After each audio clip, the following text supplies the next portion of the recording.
میں اس کے بعد ایک طالب علم محمد حامد ابن عبد الوحید تقریر پیش کرنے کے لیے دعوت دیتا ہوں کہ وہ آئے اور اپنی تقریر پیش کریں۔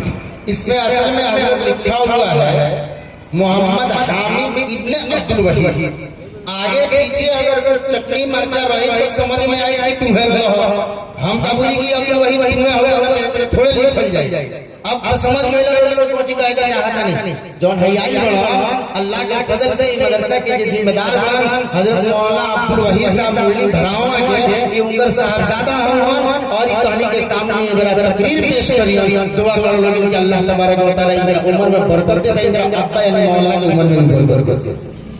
ونصلي على رسوله الكريم.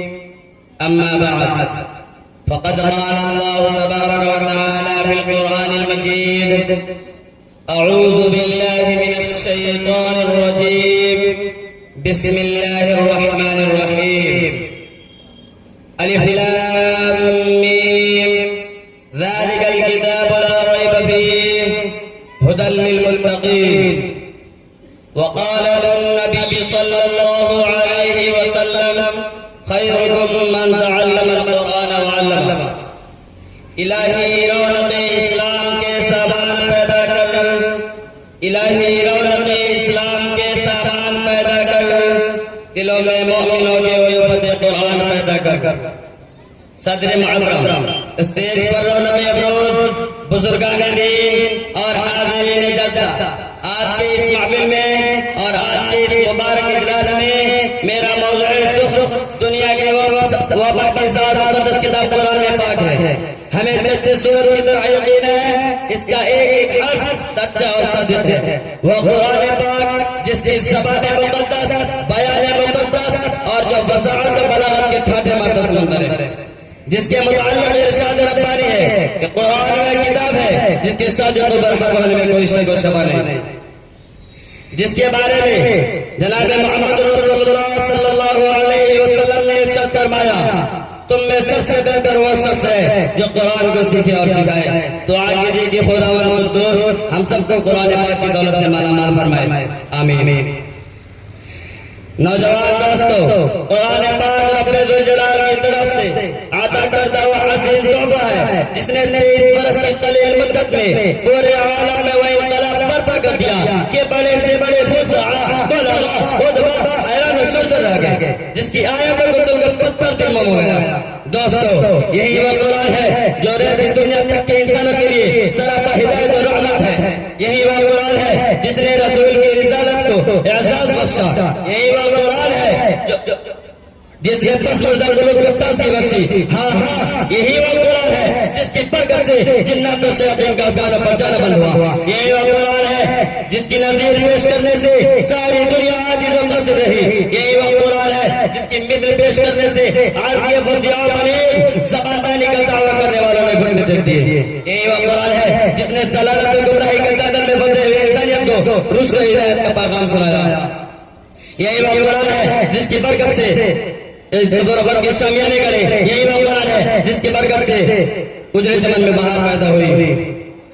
مگر آج کے اس نازک دور میں حفظ کلام کو فضول سمجھا جاتا ہے اور کہا جاتا ہے کہ اس کو رٹنا اور بے سمجھے پڑھنا بے سود ہے۔ افسوس صد افسوس، اس کے بارے میں ہمارا یہ خیال کہ جس کے بارے میں شہنشاہ مدینہ تاجدار مدینہ جناب محمد رسول اللہ صلی اللہ علیہ وسلم نے ارشاد فرمایا: اقرأ وارتقي ورتل كما كنت ترتل في الدنيا فإن منازلك هي آخر آية تقرأها۔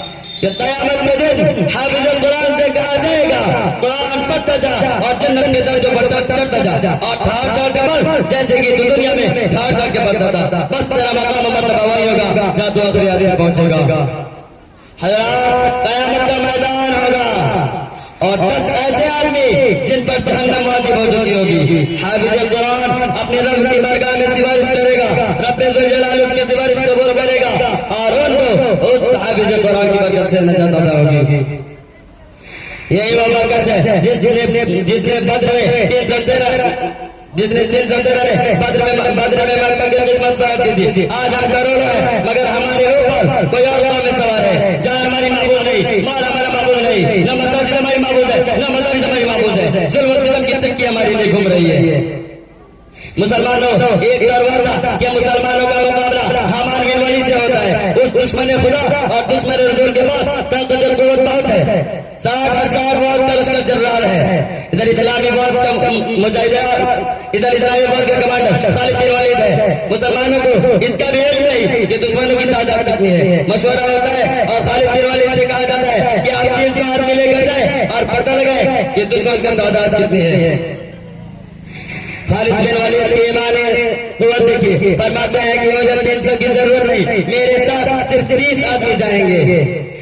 صحابہ کرام عرض کرتے ہیں آپ کی قوت ایمانی آپ کو مبارک ہو، مگر یہ دنیا دارالاسباب ہے، 30 آدمی کچھ نہیں، کم از کم 60 آدمی لے کر جائیں. چنانچہ 30 آدمیوں کا اور ایسا وقت دیا جاتا ہے اور اسلامی فوج کے یہ مختصر سا قافلہ آگے بڑھتا ہے. چند میل کے بعد معلوم ہوتا ہے کہ وہاں دشمن کا لشکر ہے اور ان کی تعداد 60,000 ہے. خالد بن ولید کی ایمانی حرارت جوش میں آئی، فرماتے ہیں کہ ادھر منتظر صحابہ کو اطلاع کی ضرورت نہیں، ان سے مقابلہ کے لیے ہم کافی ہے. سب ایک زبان ہو کر کرتے ہیں ہمیں شوق شہادت ہے، اور جب شہادت سامنے ہے تو دشمنوں کی قدرت و تعداد سے ہمیں کیا پرواہ. اسلامی اسلامی فوج کا یہ مجاہد اعظم سب بناتا ہے. دوسری طرف 60,000 فوج کا لشکر ہے. حمان بن ولید آگے بڑھتا ہے اور فرماتا ہے کہ ہم تو سمجھتے تھے مسلمان قوم بہت سمجھدار ہے، مگر پتہ چلا تم تو بڑے احمق نکلے.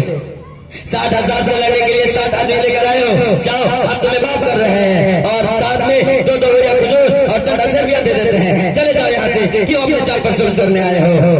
دوستو جگر پہ ہاتھ رکھیے اور سنیے، خالد بن ولید کہتے ہیں کہ تو واز بن کر آیا ہے یا کمانڈر بن کے آیا ہے، تمہیں شرم نہیں آتی اپنی دوستری کو واز کے پردے میں چھپاتا ہے، تم میں لڑنے کی طاقت و قوت نہیں ہے. اسلامی مجاہد اس للکار سے حمان بن ولید جوش میں آتا ہے، فرماتا ہے پکڑ لو ان صاحب کو. چنانچہ 60,000 کا حملہ صاحب پر ہوتا ہے اور صحابہ کا عمل میں گھس جاتے ہیں. راوی کہتا ہے رسول خدا صحابہ کا یہ جنبار سپاہی اس میں گھستے ہوئے تو نظر آئے، پھر پتہ نہیں کہاں چلے گئے، سوائے تلواروں کی چمک اور کچا کچ کی کچھ نظر نہیں آتا.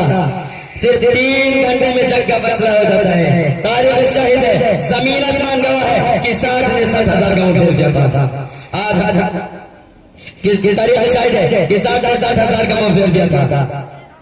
وہ میں پوچھنا چاہتا ہوں وہ کون سی چیز تھی جس نے سارا کرام میں یہ طاقت و قوت پیدا کی، جس نے 1,000 پہ بھاری کیا.